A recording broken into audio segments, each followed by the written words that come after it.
पांडवों का राज्य लौटाने का आग्रह और दोनों पक्षों की कृष्ण से सहायता की मांग राजा सुशर्मा तथा कौरवों को रणभूमि से भगा देने के बाद पांडवों ने स्वयं को सार्वजनिक रूप से प्रकट कर दिया। उनका असली परिचय पाकर राजा विराट को अत्यंत प्रसन्नता हुई और उन्होंने अपनी पुत्री उत्तरा का विवाह अर्जुन के पुत्र अभिमन्यु के साथ बड़े ही धूमधाम के साथ कर दिया। इस विवाह में श्री कृष्ण तथा बलराम के साथ ही साथ अनेक बड़े बड़े राजा महाराजा भी सम्मिलित हुए। अभिमन्यु के विवाह के पश्चात पांडवों ने अपना राज्य वापस लौटाने के उद्देश्य से श्री कृष्ण को अपना दूत बनाकर हस्तिनापुर भेजा। धृतराष्ट्र के राजसभा में यथोचित सत्कार और आसन पाने के बाद श्री कृष्ण बोले, हे राजन, पांडवों ने यहाँ उपस्थित सभी गुरुजनों को प्रणाम भेजते हुए कहलाया है कि हमने पूर्व किए करार के अनुसार 12 वर्ष का वनवास तथा 1 वर्ष का अज्ञातवास पूरा कर लिया है। अब आप हमें देय वचन के अनुसार हमारा आधा राज्य लौटा दीजिए।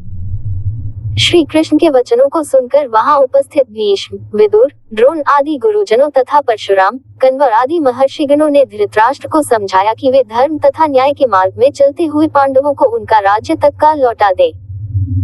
किंतु उनकी इस समझाइश को सुनकर दुर्योधन ने अत्यंत क्रोधित होकर कहा, ज्येष्ठ पुत्र होने के नाते इस राज्य पर मेरे पिता धृतराष्ट्र का अधिकार था, किंतु उनके अंधत्व का लाभ उठाकर चाचा पांडु ने राज सिंहासन पर अधिकार कर लिया। मैं महाराज धृतराष्ट्र का ज्येष्ठ पुत्र हूँ, अतः इस राज्य पर मेरा और केवल मेरा अधिकार है। मैं पांडवों को राज्य तो क्या, सुई की नोक के बराबर भी भूमि देने के लिए तैयार नहीं हूँ। यदि उन्हें अपना राज्य वापस चाहिए तो वे हमसे युद्ध करके उसे प्राप्त कर ले।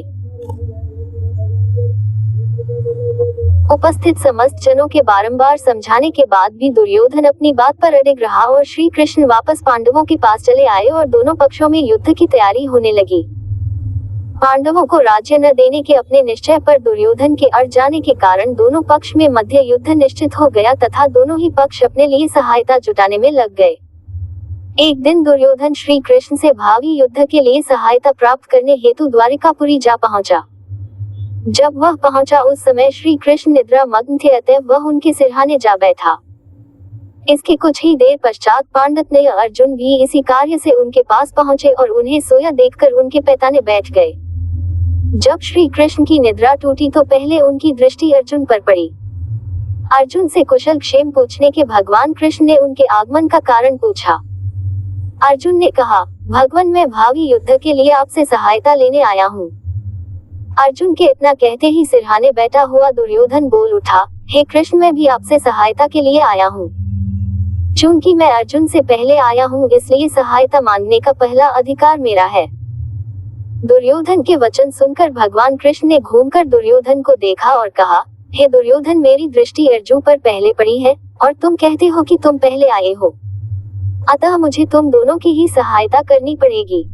मैं तुम दोनों में से एक को अपनी पूरी सेना दे दूंगा और दूसरे के साथ मैं स्वयं रहूंगा, किंतु मैं न तो युद्ध करूंगा और न ही शस्त्र धारण करूंगा।